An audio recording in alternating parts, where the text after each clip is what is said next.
revealing the secret.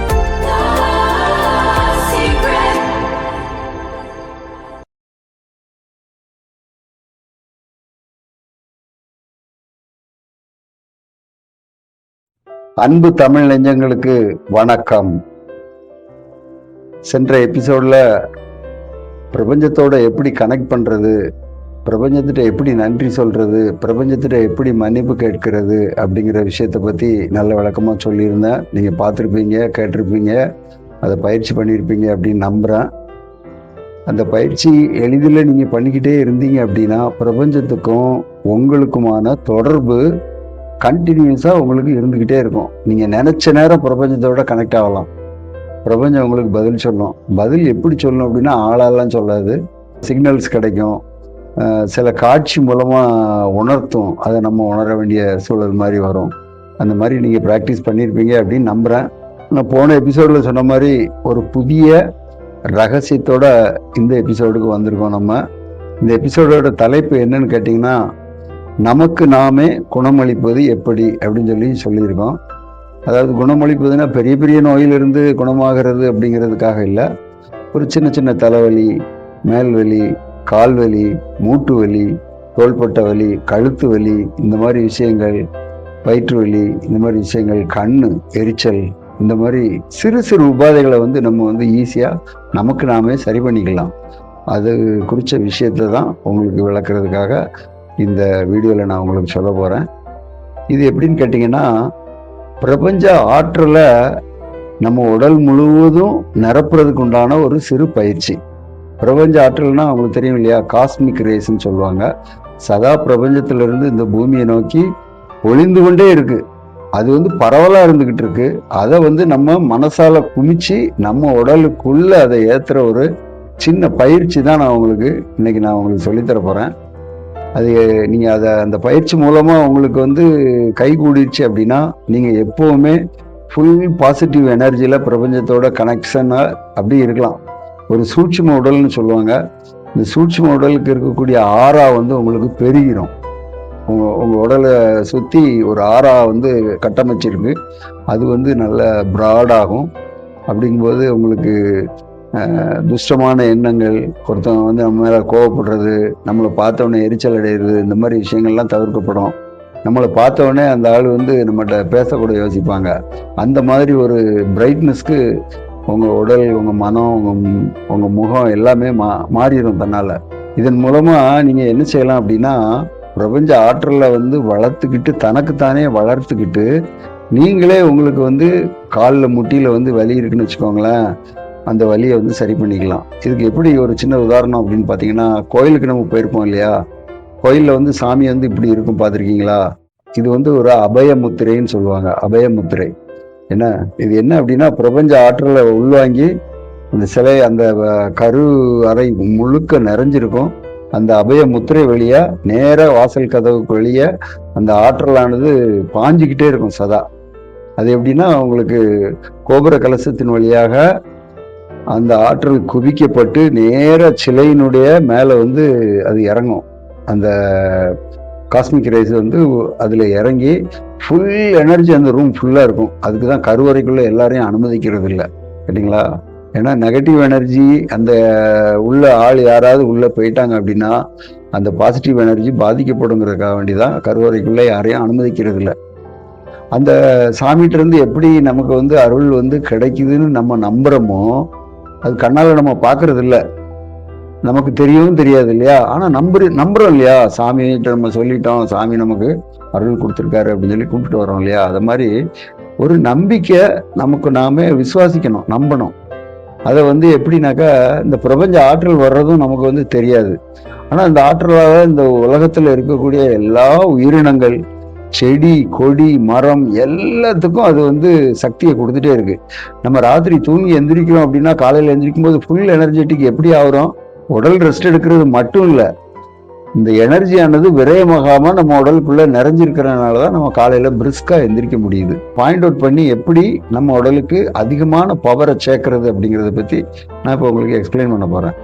அது பாருங்க, கையை ரெண்டையும் இப்படி தூக்கி வச்சு, அதாவது உங்க முட்டில் வச்சுக்கலாம். நீங்க உட்கார்ந்துக்கிட்டு பண்ணலாம், இல்லை பெட்ரூமில் படுத்திருக்கும்போது கூட நீங்கள் வந்து பண்ணலாம். வானத்தை பார்த்து இந்த கை ரெண்டையும் திறந்து வச்சு இப்படி மேலே ஏந்தி வச்சுக்கிட்டு என்ன செய்யணும், நீங்கள் பிரபஞ்சத்தை நோக்கி கண்ணை மூடி பிரபஞ்சத்துக்கு நன்றி சொல்லுங்க. எனக்கு வந்து இந்த உடலெங்கும் உன்னுடைய ஆற்றலை, பிரபஞ்ச ஆற்றலை எனக்கு அருளாக பொழிவதற்கு ரொம்ப நன்றி. இதோ நீ கொடுக்கறதுக்கு ரொம்ப நன்றி. என் கைகள் வெளியே என் உடம்பு ஃபுல்லாக பாயறதுக்காக நன்றி. நான் அதை நன்றாக உணர்கிறேன் அப்படின்னு சொல்லி நீங்கள் வந்து மனசில் பாசிட்டிவான எண்ணங்களை உங்களுக்கு வராட்டலும் நீங்கள் வந்து வந்ததாக நினச்சி நீங்கள் வந்து பிரபஞ்சத்தில் சொல்லிக்கிட்டே இருக்கணும். நீங்கள் சொல்ல சொல்ல சொல்ல சொல்ல சொல்ல உங்கள் கையில் வந்து அப்படியே ஒரு ஒரு குறு குறு குறு குறு குறுன்னு வந்து எலக்ட்ரிக் ஷாக் போட்ட மாதிரி அப்படியே ஒரு சூடு மாதிரி வாமா ஒரு சூடு வந்து 2 கையிலையுமே வந்து பரவ ஆரம்பிக்கும். அப்படி பரவ ஆரம்பிச்சிட்டுனாலே உங்களுக்கு வந்து கான்சென்ட்ரேட் ஆகுது. பிரபஞ்ச ஆற்றல் வந்து உங்களுக்குள்ள கான்சென்ட்ரேட் ஆகி என்ன உடலுக்குள்ள ஏற ஆரம்பிச்சிருச்சு அப்படிங்கிறத நீங்க வந்து உணர்ந்துக்கலாம். கேட்டிங்களா? இதை பண்ண பண்ண பண்ண பண்ண பண்ண நம்ம உடம்பு முழுக்க அப்படியே பிரபஞ்ச ஆற்றல் நிரம்பி வழிஞ்சு அப்படியே ஆறாவை சுத்தி அப்படி நிற்கும், ஆற்றலா நிற்கும். அதனால இந்த ஆற்றலை பெறுவதன் மூலமா நம்ம உடல்ல இருக்கக்கூடிய சின்ன சின்ன மூட்டு வலி, தலைவலி, வயிறு வலி இந்த மாதிரி விஷயங்கள்லாம் வந்து இருக்காது. எல்லா அவயவங்களும் உறுப்புகளும் பிரிஸ்கா இருக்கும். அதனால நமக்கு நாமே அது வந்து என்ன செஞ்சுக்கலாம், பவர் ஏத்திக்கிட்ட ரீசார்ஜ் பண்ண மாதிரி ஆகிடும். கேட்டிங்களா?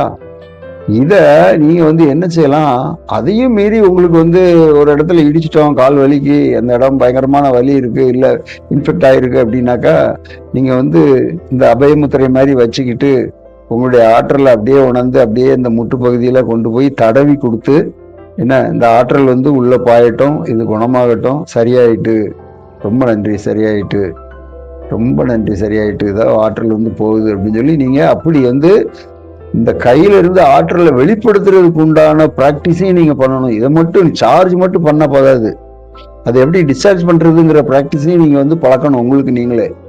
அதுல நல்ல பிராக்டிஸ் ஆனதுக்கு அப்புறம் உங்களுக்கு தலைவலியா தலையை அப்படியே தடவி கொடுத்தே வந்து நீங்க என்ன செஞ்சுக்கலாம், சரி பண்ணிக்கலாம். கண்ணு வலி, கை வலி, தோள் போட்ட வலி, இந்த மாதிரி எல்லாத்தையுமே வந்து இப்படி நீங்க தொட்டே நீங்க ஹீல் பண்ணிக்கலாம். இது உங்களுக்கு நல்ல பிராக்டிஸ் ஆயிடுச்சு அப்படின்னாக்கா நீங்க வந்து இதை உங்க வீட்டில் உள்ள அடுத்தவங்களுக்கு செஞ்சு விடலாம். இது எப்படிங்க நடக்கும், ஏதோ நீங்க சொல்றதை நம்ப முடியலையே, நம்புற மாதிரி இல்லையே அப்படின்னு நீங்க நினைக்கலாம். ஆனா வந்து அதான் சொல்றேன், இது வந்து ஒரு சூட்சுமமான என்ன சர்க்குலேஷன் ஆஃப் பவர், அதாவது சூட்சும சக்தி, சக்தி ஓட்டம் வந்து உருவாகுது. பிரபஞ்சத்துக்கும் நம்ம உடம்புக்கும் இடையில ஒரு சக்தி ஓட்டம் உருவாகி தான் வந்து இந்த நிகழ்வே நடக்குது. இதை கண்ணாலெல்லாம் பார்க்க முடியாது, உணர மட்டும்தான் முடியும். எப்படி தெய்வத்தோட அருளை நம்ம உணர முடியுமோ, கண்ணால பார்க்க முடியாதோ, அது போலதான் இதுவும். கேட்டிங்களா? இதுக்கு ஒரு சின்ன உதாரணம், திருக்குறள்ல ஒரு குறள் இருக்கு, தெய்வத்தால் ஆகாதனினும் முயற்சி தன் மெய் வருத்த கூலி தரும் அப்படின்னு ஒரு திருக்குறள் இருக்கு, குறள் இருக்கு, படிச்சிருப்பீங்க நீங்க. இது என்ன சொல்லுது அப்படின்னாக்கா, தெய்வம் வந்து இவனுக்கு கொடுக்க கூடாது அப்படின்னு நினைக்காது. அப்படி நினைச்சாலும் தெய்வத்தால உங்களுக்கு கொடுக்க முடியாவிட்டாலும் நீங்க வந்து ஒரு பயிற்சியையோ ஒரு முயற்சியையோ மீண்டும் மீண்டும் மீண்டும் மீண்டும் மீண்டும் மீண்டும் விடாமுயற்சியா பண்ணி என்ன கன்சிஸ்டண்டா பண்ணிக்கிட்டே இருக்க இருக்க இருக்க இருக்க அது வந்து உங்களுக்கு கொடுத்தே ஆகணும், அது கைகூடியே ஆகணும் அப்படிங்கிறது இந்த பிரபஞ்சத்தோட விதி. அது வந்து தெய்வம் நினைச்சாலும் தடுக்க முடியாது அப்படிங்கிறத தான் வந்து வள்ளுவர் சொல்றாரு. தெய்வத்தால் ஆகாதனினும் முயற்சி தன் மெய் வருத்த கூலி தரும். நம்ம உடலை வருத்தி எவ்வளவுக்கு எவ்வளவு பிராக்டிஸ் பண்றோமோ அதுக்குண்டான பலன் நமக்கு நிச்சயமா உண்டுங்க. கேட்டிங்களா? இது நான் வந்து பொய்யா சொல்லல, என் வாழ்க்கையில அனுபவத்துல நான் பட்ட அனுபவம் இருக்கிறதுனால நான் இதை வந்து உங்களுக்கு நான் கடத்துறேன். இது நீங்க புரிஞ்சுக்கோங்க, விளையாட்டா எடுக்காதீங்க. இந்த பிராக்டிஸ பண்ணி உங்களுக்கு நீங்களே அதை சரி பண்ணக்கூடிய ஒரு தன்மை வர ஆரம்பிச்சிருச்சு அப்படின்னா நீங்க இதை அடுத்தவங்களுக்கும் நீங்க செய்யலாம். பக்கத்து வீட்டுக்காரங்களுக்கு செய்யலாம், உங்க வீட்டுல பிள்ளைங்களுக்கு செய்யலாம், மனைவிக்கு கால் வலிக்கும்பாங்க அவங்களுக்கு வந்து செய்யலாம். ஏன்னா இதை வந்து டிஸ்டன்ஸ் ஹீலிங் கூட பண்ணலாம். தூரமா இருந்து கூட நீங்க வந்து அபயமுத்திரையை காமிச்சு இங்க இருந்து நீங்க அங்க பாய்ச்சலாம். அதை விட ஈஸியா அந்த முட்டை தடவி கொடுத்துட்டீங்க அப்படின்னா, அந்த தோள்பட்டையை தடவி கொடுத்தீங்கன்னா இந்த பவர் டிரான்ஸ்மிஷன் வந்து ஈஸியா ஆயிரும், அந்த இடம் ஹீலிங் ஆகும். இதை வந்து பண்ணலாங்க. இது வந்து ஒரு சின்ன உதாரணம் சொல்றேன் கேளுங்க, என் லைஃப்ல நடந்த ஒரு சம்பவம். நான் இந்த பிராக்டிஸை பண்ணி பண்ணி பண்ணி பண்ணி எனக்குள்ள நிறைய அனுபவங்களை நான் உணர்ந்திருக்கேன். அது மட்டும் இல்லாம ஒரு கஷ்டம் நமக்கு வருது அப்படின்னா அதை அக்செப்ட் பண்ண பழகிடணுங்க. ஆமா, வாஸ்தவம் தான், எனக்கு வந்து இந்த பிரச்சனை இருக்கத்தான் செய்யுது அப்படிங்கிற ஒரு அக்செப்டன்ஸை நீங்கள் வந்து முதல்ல வந்து ஒத்துக்கிட்ட பழகிக்கிடணும். இது அவனால் நடந்துட்டு அவன் செஞ்சுட்டான் அதனால தான் எனக்கு இப்படி ஆயிட்டு அப்படின்னு நினைக்கக்கூடாது. தீதும் நன்றும் பிறர் தரவாரா. நீங்கள் நல்லா இருந்தாலும் அதுக்கு காரணம் நீங்கள் தான். நீங்கள் வந்து வருத்தப்பட்டு கஷ்டப்பட்டாலும் அதுக்கு காரணம் நீங்கள் தான். அதை முதல்ல ஏற்றுக்கொள்ள பழகணும். அதுபோல் இந்த பிரபஞ்சம் வந்து நமக்கு என்ன கொடுக்குது கொடுக்கலைங்கிறத விட நீ கொடுத்ததுக்கு நன்றி அப்படின்னு மட்டும் நம்ம சொல்லிக்கிட்டே இருந்தோம் அக்செப்ட் பண்ணி அப்படின்னா அது வந்து எளிதில் நமக்கு கொடுத்துரும். இதுதான் உண்மை. என் லைஃப்பில் நடந்த அந்த சம்பவத்தை நான் உங்களுக்கு சொல்கிறேன் கேளுங்க. ஒரு நாள் ராத்திரியில் வந்து ஒரு கனவு, எனக்கு கனவுல ஒரு ஆளை காமிச்சு எனக்கு வந்து சொல்லுது. அந்த கனவுல யாரோ சொல்கிறாங்க, ஆனால் இந்த ஒரு ஆளை காமிச்சு இந்த ஆள் வந்து உடம்புக்கு முடியாமல் படுத்திருக்காரு, அவரை நீ போய் பாரு, நீ பண்றல இதை போய் அவருக்கு செய்ய, அவர் வந்து எந்திரிச்சிருவாரு, சுகமாயிருவாரு, நீ போய் செய்ய அப்படின்னு சொல்லி காட்டுது. நான் யாரை போய் செய்ய அப்படின்னு காட்டவும் அந்த ஆள் முகத்தை காட்டுது. அவர் யாருன்னா எங்க வீட்டுல இருந்து கிட்டத்தட்ட 9 கிலோமீட்டர் தள்ளி இருக்காரு என்னோட உறவினர் ஒருத்தர். அவர் உடம்பு சரியில்லாம இருக்காரு அப்படிங்கிறது எனக்கு தெரியவும் தெரியாது. அப்புறம் நான் அன்னைக்கு வந்து மறந்துட்டேன். மறுநாள் காலையில வந்து அந்த கனவை மறந்துட்டேன், அசால்ட்டாக விட்டுட்டேன். நான் என்னுடைய பணி நிமித்தமாக போயிட்டு வந்துட்டு இருக்கோம். அன்னைக்கு மறுநாளும் அதே கனவு திரும்பவும் வருது. நீ போய் அதை செய்ய, அவரை பாரு, அவரை எழுப்பி விடு, உன்னால் கண்டிப்பாக அது முடியும், நீ அதை செய் அப்படின்னு சொல்லிட்டு எனக்கு உணர்த்துது. யாரோ சொல்கிறாங்க அப்படிங்கிற மாதிரி உணர்த்துது, அவரை காட்டுது, அவர் படுக்கையில் படுத்திருக்க மாதிரி காட்டுது. அப்போது நான் வந்து அதை மறுநாள் காலையில் விடியும்போது எனக்கு அந்த கனவு ஞாபகம் வந்து என் மனைவிட்ட வந்து கேட்குறேன், இப்படி எனக்கு நேற்றும் காட்டுச்சுது, நான் மறந்துட்டேன், இன்னைக்கும் இப்படி காட்டுத, இவர் என்ன உடம்பு சரியில்லாமல் இருக்காரா அப்படின்னு சொல்லி நான் கேட்டேன். ஆமாம், அவருக்கு முடியாமல் ஆயிட்டு, இனிமேல் அவரால் ஒன்றும் பண்ண முடியாது, வயசாகிட்டு, அவ்வளோதான், இனிமேல் ட்ரீட்மெண்ட்லாம் எடுக்காதீங்க அப்படின்னு சொல்லி டாக்டர்கள்லாம் சொல்லிட்டாங்கன்னு படுத்தே தான் இருக்கார் அவர் இப்போ அப்படின்னு என் மனைவி என்கிட்ட சொல்கிறாங்க.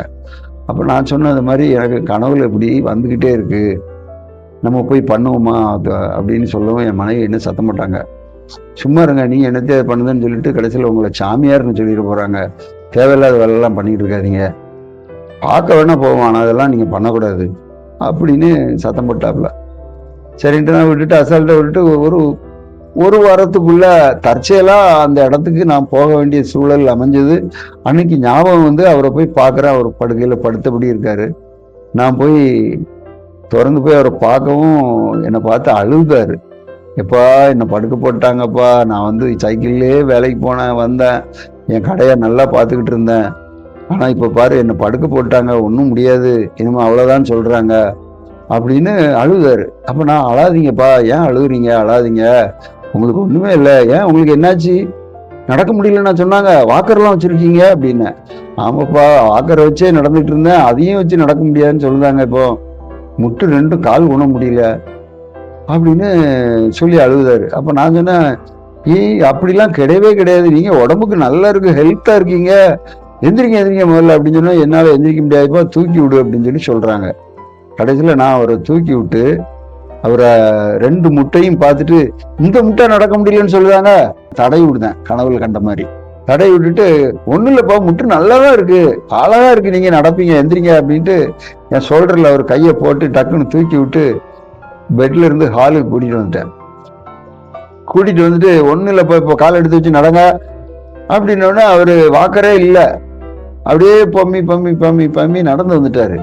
அதனால டக்குன்னு அவர்கிட்ட ஒரு சேர் எடுத்து போட்டு உட்கார வச்சு, இங்கே பாருங்க, வாக்கர் இல்லாமல் ப்ராக்டிஸ் பண்ணாதீங்க, ஒரு 10 நாள், ஒரு வாரத்துக்கு வாக்கரை வச்சு திரும்ப காலை ஊனி ப்ராக்டிஸ் பண்ணுங்க, அப்புறம் வாக்கரை வந்து தூர போட்டுட்டு நீங்கள் தைரியமாக நடந்து பாருங்க, அடுத்த வாட்டி நான் வரும்போது நான் உங்கள் கடையில் பழையபடி ஓனராக நான் பார்ப்பேன், சரியா, நம்பிக்கையோடு இருங்க, ஒன்றும் இல்லை அப்படின்னோடனே அவருக்கு ஒரே சந்தோஷமாகி போச்சு. அப்படி சொல்லிட்டு அதனால நான் வந்துட்டு என் மனைவிட்ட சொன்னேன், இந்த மாதிரி இந்த மாதிரி நான் பண்ணேன்னு. சும்மா இருங்க, நீங்கள் சாமியார் ஆயிராதீங்கன்னு நீங்கள் சத்தம் போட்டாங்க. ஆனால் ஒரு 10 நாள் கழிச்சு திரும்ப அந்த ஏரியாவுக்கு நான் போகும்போது என்னை பார்த்து கூப்பிடுறாரு. அவர் கடையில் உட்காந்துருக்காரு, ஓனர் சீட்டில், கல்லாப்பட்டியில் உட்காந்துருக்காரு. உட்காந்து கூப்பிடுறாரு, தம்பி நீ சொன்ன மாதிரியே அப்படின்ட்டு. அதனால நான் வண்டியை விட்டுட்டு அவர்கிட்ட போய் சொன்னேன், என்னப்பா எப்படி இருக்கீங்க, எப்பா நீ சொன்ன மாதிரியே நான் நல்லா ஆயிட்டேன்ப்பா, இல்லை நான் இப்போ பழையபடி நான் சைக்கிள் ஓட்டி வரேன்ப்பா தெய்வம் மாதிரி வந்து நீ நல்ல வார்த்தை சொன்னப்பா, நம்பிக்கை கொடுத்தப்பா அப்படின்னு சொல்லி சொன்னாரு. ஆனா எதனால அவர் வந்து சரியானாரு, எதனால குணமானாரு அப்படிங்கிறதெல்லாம் நான் ப்ரூவ் பண்றதுக்காக சொல்ல. ஆனா அந்த பிரபஞ்ச சக்தியை அவர் மூட்டில தடை விட்டு விளையாட்டா பண்ணினேன். இந்த மூட்டா சரியா இல்ல, இதா சரியில்லைன்னு சொன்னாங்க, சரியாயிட்டுப்பா எந்திரிங்கப்பா அப்படின்னு தடை விட்டது அவருக்கு வேலையாயிருக்கு பாருங்க. அது ஒரு ப்ரூஃப் தானே.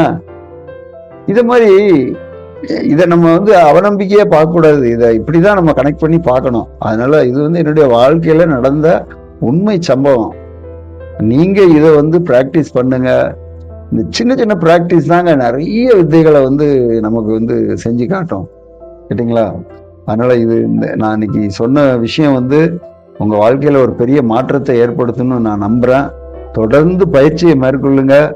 1வது வீடியோல இருந்து நான் சொன்ன எல்லாத்தையும் திரும்ப திரும்ப போட்டு பாருங்க. அப்படின்னா தான் உங்களுக்கு வந்து அதனுடைய உள்ளர்த்தம் புரிய வரும் உங்களுக்கு. சரிங்களா?